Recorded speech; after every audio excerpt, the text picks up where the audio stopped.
अब मंच पर हमारे साथ हैं महाराष्ट्र के मुख्यमंत्री एकनाथ शिंदे जी। एकनाथ शिंदे जी, आपका बहुत बहुत स्वागत। धन्यवाद। मेरा पहला सवाल ये है शिंदे साहब, पिछले साल जब हमने ये कार्यक्रम किया था, 9वां साल था, आप इस मंच पर आए थे और इस मंच पर आकर के आपने एक वादा किया था और वो वादा ये था कि मैं महाराष्ट्र का हेल्थ बजट, हेल्थ की तरफ, हमारा स्वास्थ्य की तरफ हमारा थोड़ा रुझान ज़्यादा रहेगा, हम वो बजट बढ़ाएंगे। आज क्या मैं आपसे ये पूछ सकता हूँ कि वो वादा आपने पूरा किया है? मैं जो बोलता हूँ करता हूँ। वाह। और ये पूरे महाराष्ट्र ने देखा है, देश ने भी देखा है। फिर उसमें नफा नुकसान की चिंता नहीं करता हूँ। एक सिद्धांत होता है और हमारे राज्य का फायदा किसमें है, राज्य के लोगों का हित किसमें है, इसके ऊपर मैं काम कर रहा हूँ। आपने सही कहा, आपको बराबर याद है और मुझे भी बराबर याद है। अच्छा, याद है कि हेल्थ में जो बजट है, मतलब हेल्थ सेवाएं बढ़ाना, बजट बढ़ाना मतलब हेल्थ सेवाएं बढ़ाना। पहले तो मैं आपको ये आपका जो प्रोग्राम है बनेगा स्वस्थ भारत जी, इसके लिए मैं बहुत बहुत शुभकामनाएं देता हूं। संजय जी है, आप सभी लोग यहाँ पर उपस्थित है, एनडीटीवी और डेटॉल ये मिलकर काम कर रहे हैं। कौन सी कंपनी है? रेकिट। इनको भी धन्यवाद देना चाहिए क्योंकि मेरे ख्याल से 10 साल से ये कार्यक्रम आप उसका आयोजन कर रहे हैं और विषय भी अच्छा है, स्वस्थ भारत। और कल ही स्वच्छ भारत की मुहिम पूरे देश में आदरणीय प्रधानमंत्री जी की जो संकल्पना है, स्वच्छ ही सेवा है और आरोग्य से ये रिलेटेड होता है। स्वच्छता हो वहाँ आरोग्य आता है, स्वच्छ नहीं हो तो फिर सब कुछ गड़बड़ होती है। इसलिए सफाई तो जरूरी है। और कल पूरे देश में सभी जगह पर लोग, आदरणीय प्रधानमंत्री जी खुद रास्ते पे उतरे थे झाड़ू लेकर।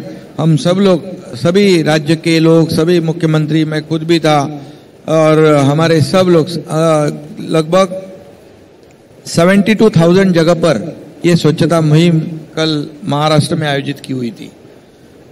कहने का मतलब यह है कि स्वच्छता जो है वो आरोग्य का मूल मंत्र है, हेल्थ का। तो इसलिए आपने इस कार्यक्रम का आयोजन किया है, पिछले 10 साल से कर रहे हैं, ये बहुत बड़ी बात है। और जो विषय आपका है लोगों के हेल्थ से रिलेटेड है। और मैं पिछले साल भी आया था और ये भी मैं कहूँगा कि जो मैंने कहा था कि ये हेल्थ में ज़्यादा हम काम करेंगे, हमारा राज्य ज़्यादा काम करेगा, ये आपको मैं बताऊंगा कि यहाँ पर हमारी सरकार ने पूरे राज्य में आज हेल्थ सुविधाएं बढ़ाने का काम किया है। आपको ये भी बताऊंगा कि हमारी जो माता बहनें हैं, जो हमारे परिवार के प्रमुख होती है, वो काम में व्यस्त होने की वजह से अपनी जांच करवाना या हेल्थ चिकित्सा करवाना वो भूल भी जाती है और उसको ज़्यादा महत्व देती नहीं। इसलिए हम लोगों ने, हमारी सरकार ने पहले एक प्रोग्राम हाथ में लिया, हमारे महिलाओं का हेल्थ चेकअप। 4,60,00,000 महिलाओं का चेकअप हो गया, हेल्थ चेकअप, जो प्रिवेंटिव की दृष्टि से बहुत बड़ी बात है। और उसमें कई महिलाओं को जो डायग्नोसिस में प्राइमरी स्टेज में कुछ बीमारियां होती है तो इस पे इलाज भी संभव है और वो ठीक भी हो जाती है। उसके बाद हम लोगों ने बच्चे लोगों का भी जो है उनकी जांच करवाने का काम किया, युवाओं का जांच करवाने का काम किया, सब फ्री में, मुफ्त में। और जो सीनियर सिटीजन है उनके लिए कई योजनाएं हमारी सरकार ने बनाई है। और उसके साथ जो हर एक को चिंता होती है कि हमारा जब परिवार में कोई बीमार हो तो उसका इलाज कैसे हो, तो हमारी सरकार ने 1.5 लाख का महात्मा ज्योतिबा फुले योजना जो थी 1.5 लाख की, आयुष्मान भारत की प्रधानमंत्री जी की 5 लाख की है। जो 1.5 लाख की जो योजना थी उसको हमने 5 लाख कर दिया। अभी 5 लाख तक परिवार का कोई भी सदस्य मुफ्त इलाज कर सकता है। और पहले उसमें कैटेगरी थी, कोई पीला ration card, Kesari ration card, अभी सब हमने हटा दिया। अमीर से लेके गरीब तक सब लोग 5 लाख रुपए तक ये इलाज मुफ्त में होगा। दूसरे बात हमने ऐसी की कि किसी को लगता है अस्पताल में जाऊंगा थोड़े तो पैसे भरने पड़ेंगे, केस पेपर निकालना है उसका भी पैसा है, कुछ ट्रीटमेंट का, कुछ ऑपरेशन के थोड़े पैसे भरने पड़ते। तो हमारी सरकार ने गवर्नमेंट के जितने भी अस्पताल हैं उसमें कैशलेस सेवा देने का निर्णय लिया है। जिसके जेब में 1 रुपया भी नहीं हो वो जाए अस्पताल में अपना इलाज करवाए। ये देश में पहला राज्य है जो ये हमारी सरकार ने किया है। उसके बाद आपको बताऊंगा कि जो जैसे मोहल्ले होते हैं, झुग्गी झोपड़पट्टियां होती है, चॉल सिस्टम होती है, जहाँ गरीब तबके के लोग, सर्व सामान्य लोग रहते, मिडिल क्लास लोग रहते, उनको टेंशन होता है क्या करे, बुखार है क्या करे, तो पैसे कहाँ से लाए। तो उनके घर के बाजू में ही बाला साहेब ठाकरे आपला दवाखाना ये हमने शुरू किया। मुंबई में 160 जगह पर और पूरे राज्य में 700 जगह पर ये बाला साहेब ठाकरे आपला दवाखाना शुरू किया है। उसमें एमबीबीएस डॉक्टर है, वहां पर एक स्टाफ नर्स है, बाकी एक वार्ड बॉय है, ऐसे 4 लोगों का स्टाफ है। जहाँ स्ट्रक्चर नहीं, बिल्डिंग नहीं, वहां पर 3 कंटेनर लगते, एयर कंडीशन कंटेनर। वहां जाते लोग और इलाज करवाते, गोलियां दवा जो है मुफ्त में मिलता है। और 137 प्रकार के जो टेस्ट है वो फ्री होती है। मतलब अभी तक 10 लाख लोगों से ज्यादा लोगों ने इसका फायदा उठाया है। ये योजना जो है इसमें और कई योजना है हमारी, मैंने आपको बताऊंगा कि आज जो महात्मा ज्योतिबा फुले उनको ये तो कहा, मुख्यमंत्री वैद्यकीय कक्ष जो है, जो तुरंत पैसे हम देते हैं। मतलब किसी का ऑपरेशन है तो पिछले 2.5 साल में, मैं आज किसी के ऊपर टिक्का टिप्पणी नहीं करूंगा, लेकिन 2.5 साल में 2.5 से 3 करोड़ रुपए का बंटवारा हुआ था। मतलब जो तत्काल उनको चेक हम दे सकते हैं 1 लाख, 2 लाख, 3 लाख का। मेरे कार्यकाल में 1 साल में 124 करोड़ रुपया का बंटवारा किया है उनको इलाज के लिए। 124 करोड़, 124 करोड़। मेरे पास लोग आते हैं, फला फला ऑपरेशन है, उसके लिए पैसे चाहिए। तो आपको बताऊंगा मैं कि मैं ऑफिस में होता हूँ, मंत्रालय में होता हूँ, घर पे होता हूँ या गाड़ी में होता हूँ, कहीं भी कार्यक्रम में होता हूँ, तो जैसे मुख्यमंत्री सहायता निधि का फॉर्म मेरे सामने लेके आते हैं तो मैं तुरंत साइन, पेन निकालता हूँ, साइन करता हूँ, क्योंकि मेरे एक साइन से उसकी जान बच सकती है। इसलिए 124 करोड़ रुपया साल में दिया है कम से कम 67,000 मरीज को, मतलब 67,000 मरीज को ये भी दिया है। मतलब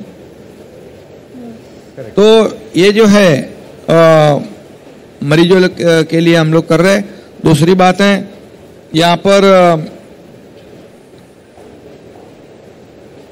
2 करोड़ लोगों को हेल्थ कार्ड बांटा है और उसमें 5 लाख रुपए तक मैंने जो कहा अभी।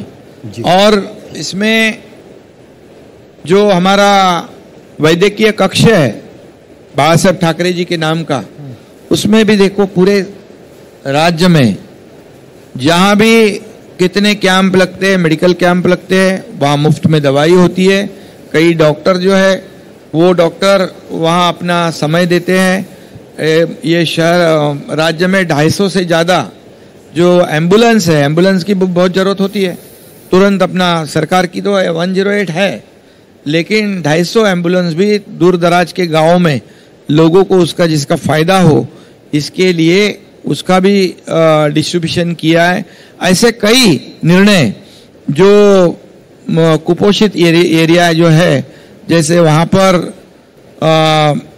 लोगों के लिए सुविधा आवश्यक है, वो सुविधा देने का भी काम हमारी सरकार कर रही है। ऐसी कई योजना अपने सरकार ने की हुई है, जैसे प्रधानमंत्री जी की आयुष्मान भारत जो योजना है, उसके तहत ये जो 5 लाख की योजना बहुत ही लोगों को फायदेमंद होगी। मतलब आपने कहा था कि हेल्थ बजट बढ़ाएंगे, दुगना करेंगे, मेरे ख्याल से तिगना चौगुना हो गया है, तिगना चौगुना हो गया है। बिल्कुल नहीं, ये मुख्यमंत्री जी बिल्कुल सही है कि जो डायरेक्ट बेनिफिट ट्रांसफर की बात है कि इंडिविजुअल को मदद हो जाए, इसमें तो केंद्र और राज्य के स्तर पर आप लोगों ने काफी काम किया है। मेरा एक सवाल दूसरा है, वो ये है कि देखिए, मिजाज से महाराष्ट्र के लोग सफाई पसंद हैं। आप गांव खेड़े में चले जाएं, घर उनका बड़ा साफ मिलेगा, लेकिन जो पब्लिक हेल्थ और सफाई का मसला है, खास करके महाराष्ट्र के बड़े शहरों में आबादी ज्यादा है, चाहे जो भी वजहें हैं, वहां पर बीमारी, सफाई, स्वच्छता का संबंध है। आपका इंफ्रास्ट्रक्चर कैसा है, बाढ़ आ जाती है, सीवेज सिस्टम साफ नहीं है, और ये बहुत बड़ा चैलेंज है क्योंकि ये इनविजिबल इंफ्रास्ट्रक्चर है। इस पर मुझे लगता है कि चैलेंजेस बड़े हैं और बहुत काम करने की जरूरत है। इस पर क्या कर रहे हैं? बिल्कुल आपका सही कहना है कि रोड अच्छे हो जाते ऊपर से, लेकिन अंदर जो सीवरेज सिस्टम है वो अगर नहीं रहे, मतलब पेट खराब रहे, तो आदमी का हेल्थ ही खराब हो जाती है। जी जी बिल्कुल। तो हमारी सरकार ने ये निर्णय लिया है कि जितने भी रोड बनेंगे उससे पहले सीवरेज सिस्टम हम बनाएंगे, ताकि लोगों का जो सीवर जो है वो पाइपलाइन से जाए, उसकी ट्रीटमेंट हो जाए। आज आपको मैं मुंबई का उदाहरण बताऊंगा, जो एसटीपी प्लांट के पिछले 15-20 साल से रुके पड़े थे। जैसे हमारी सरकार आई तो यहाँ एसटीपी प्लांट जो है 22,000 करोड़ रुपए के, बीएमसी के बता रहा हूं, जो पानी ऐसे समुद्र में बह रहा था, छोड़ा जा रहा था, उसके ऊपर सीवरेज ट्रीटमेंट प्लांट हमारी सरकार आने के बाद हमारी सरकार ने निर्णय लिया है, उसके ऊपर अभी काम शुरू हो जाएगा। आप देखते हुए झुग्गी झोपड़पट्टियों में यहाँ पर रोड नहीं है, खड्डे जो है पॉटहोल का हमेशा आपको हर बारिश में तकलीफ होती है, उससे भी कई बीमारियां होती है, पानी जमा होता है। तो हमारी सरकार आने के बाद पहले कमिश्नर को बुलाने के बाद मैंने कहा है, भैया ये हर साल ये गड्ढों का सामना करना पड़ता है लोगों को मुंबई में, और लोगों को ये हर साल बारिश में परेशानी होती है, सरकार की भी बदनामी होती है, कारपोरेशन की बदनामी होती है, इस पे क्या कर रहे हो? तो बोले अभी तक हर साल हम 50 किलोमीटर कंक्रीट के रोड बनाते। मैं आपको बताऊंगा कि उनको मैंने पूछा कि रोड कितने बचे हुए हैं, तो बोले 900 किलोमीटर है। मैं बोला 900 किलोमीटर हम क्या साथ में नहीं ले सकते? तो बोले ले सकते हैं। तो बोले फिर कि इंतजार किस बात का है? तो आपको बताऊंगा 500 किलोमीटर के रोड हमने तुरंत उसको आदेश दे दिया, उसके टेंडर निकल गए, काम शुरू हो गया। अभी अगले 400 किलोमीटर है, अगले नेक्स्ट फेज में वो भी हो जाएगा, और अगले 2-2.5 साल में Mumbai will be pothole free next 2-3 years. पूरी तरह खड्डे मुक्त हो जाएगी, और ये जड़ वाली बात है। अब आपको बताऊंगा मैं कि मैं कल एक जगह पे गया था, मैं चौपाटी में जो हमारी मुहिम थी स्वच्छ भारत की, मोदी जी की संकल्पना से शुरू हुई, उसके बाद मैं एक सरप्राइज विजिट की कुर्ला में। कुर्ला में मैंने किसी को बताया नहीं, कमिश्नर को बोला मैंने चलो मुझे वहाँ जाना था। इसलिए आपका जो सवाल है कि वहाँ जो ड्रेनेज है, वहाँ के पब्लिक टॉयलेट्स है, वहाँ की अंदर की गलियाँ है, उसकी हालत क्या है, वहाँ का ड्रेनेज क्या है, क्या रोड तो बड़े बड़े अच्छे रोड तो साफ सफाई करते लोग, वहाँ जाने के बाद मुझे कुछ अलग देखने को मिला। और वहाँ के लोगों ने काफ़ी मेरे पास शिकायतें भी की, यहाँ लोग सफाई के लिए कम आते हैं और ऐसी गंदगी यहाँ पर है, इसलिए बीमारी का जड़ जो है ये झुग्गी झोपड़पट्टियाँ है। इसलिए मैंने कमिश्नर को कल ही कहा है, मुझे 1 महीने के भीतर जितने भी ऐसे स्लम्स है वो पूरे आइडेंटिफाई करो, आइडेंटिफाई करने के बाद उसका एक डीपीआर तैयार करो। वहाँ किसी भी तरह की गंदगी नहीं होनी चाहिए, वहाँ की ड्रेनेज सिस्टम अच्छी होनी चाहिए। पब्लिक टॉयलेट जो है एक बार सफाई से नहीं काम होता है, मैंने कहा 5 बार सफाई होनी चाहिए। तो ये सब कल ही मैं करके आया हूँ। सर पिछले 10 साल से मुहिम शुरू हुई है यहाँ पर, और मुझे भी इंडस्ट्री में 10 साल हुए, एक दशक यहाँ पर मैंने काटा है। बनेगा स्वस्थ इंडिया एक बहुत क्रेडिबल प्लेटफॉर्म है जहाँ पर हमने ग्रास रूट लेवल के लोगों से भी बात की है, यहाँ तक कि आदरणीय मुख्यमंत्री हमारे साथ बैठे हैं। तो सर, क्लाइमेट चेंज हो रहा है, अगले 10 साल में ऐसी क्या चुनौती है हेल्थ को लेकर या हाइजीन को लेकर जिसका ध्यान गवर्नमेंट को केंद्रित करना चाहिए? देखिए, ये सबसे बड़ा अहम मुद्दा है। हम कोविड में उसको सबने देखा है कि हमारी जो हेल्थ सिस्टम कहाँ पर है, कहाँ तक हम लोग है। और ये जो बरसात में साथी के बीमारियाँ होती है, मलेरिया, डेंगू, ये सब जो बीमारी है, इसका मूल कारण है स्वच्छता। और स्वच्छता सब जगह होनी चाहिए। और हाइजीनिक की बात आपने की हुई है, तो इसलिए मैं एक ही बात कहूंगा कि ये सरकार ने अभी पूरा फोकस जो है स्वच्छता के ऊपर और लोगों के हेल्थ के ऊपर, जितने हेल्थ इश्यूज है इससे रिलेटेड जो बातें हैं उसके ऊपर सरकार काम कर रही है। और ये बनेगा स्वस्थ भारत, ये जो अभियान है एनडीटीवी का, ये हर राज्य ने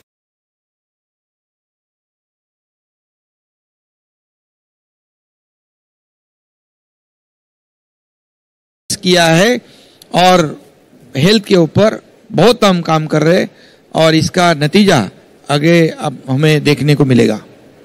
Mr. Jain, you are relentless towards this campaign and I think जितना आपने इसको दिया है, it's very heartwarming. One world hygiene, वासुदेवाय कुटुंबकम, taking India to the world. One world hygiene हम बात करते हैं, बनेगा स्वस्थ इंडिया में. How are you taking this forward? ये हम अचीव कैसे कर पाएंगे? So Ayushman ji, we chose this theme because one is it echoes the very successful presidency of India in the latest G20.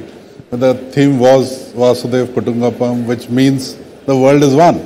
And in the G20 health minister meeting, this concept brought a lot of traction and it came about. I think in the morning I heard Srimati Murmu ji also talking about one world hygiene. So basically what it means is that and the pandemic showed us that the world is one when it comes to pandemics, when it comes to disease. And you could stop the disease in one part of the world, there's no way you'll stop the disease everywhere else. And I think initially during the pandemic, everybody, all the health ministries of the world were working in quite a bit of silos. लोग अपनी अपनी दवाइयाँ, अपनी अपनी research अपने पास रख रहे थे. And I think towards the end, जब सबने ये सब चीज़ें शेयर करना शुरू किया और उससे इंडिया ने I think 300 million vaccines जो दुनिया को दी, I think it played a major role in stopping the pandemic globally because there's no way कि आप. So this whole concept is all about embracing this, understanding the world is one. It's to me it's not a slogan, it's a commitment to make a healthier, cleaner, safer world for the future. And I think there are 3 or 4 concepts this talks about. It talks about the world being one and global health is local health. It talks about the concept of empathy and equity. I think it's a major problem when developing nations versus developed nations. The access to healthcare, access is very different.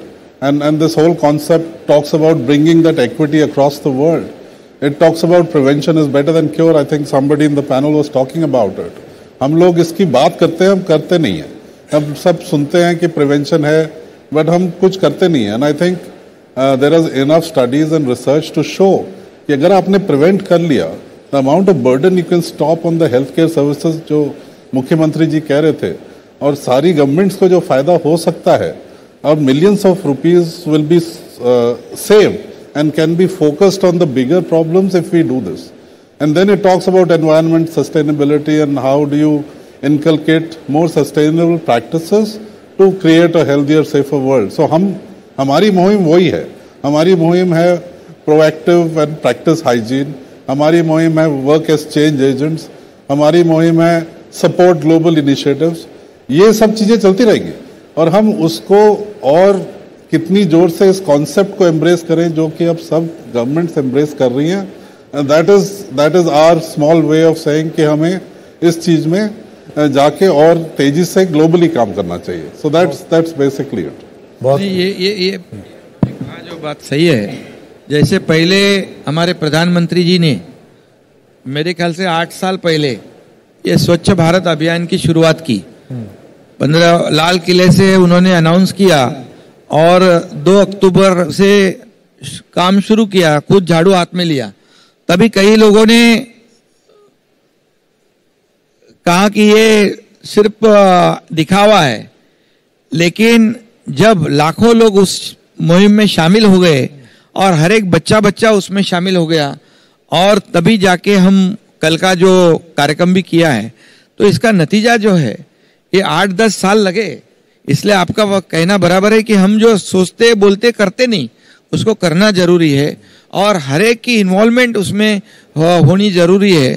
और ये मतलब हर एक को एक movement की तरह देखना चाहिए, सिर्फ एक स्वच्छ भारत अभियान नहीं, एक मूवमेंट बननी चाहिए। वो अभी मूवमेंट बन गई है और इसलिए किसी ने तो इनिशिएटिव लेना चाहिए, वो हमारे प्रधानमंत्री जी ने लिया है और सब लोग हम लोग आगे बढ़ रहे हैं। इसलिए G20 का भी आपने जिक्र किया है।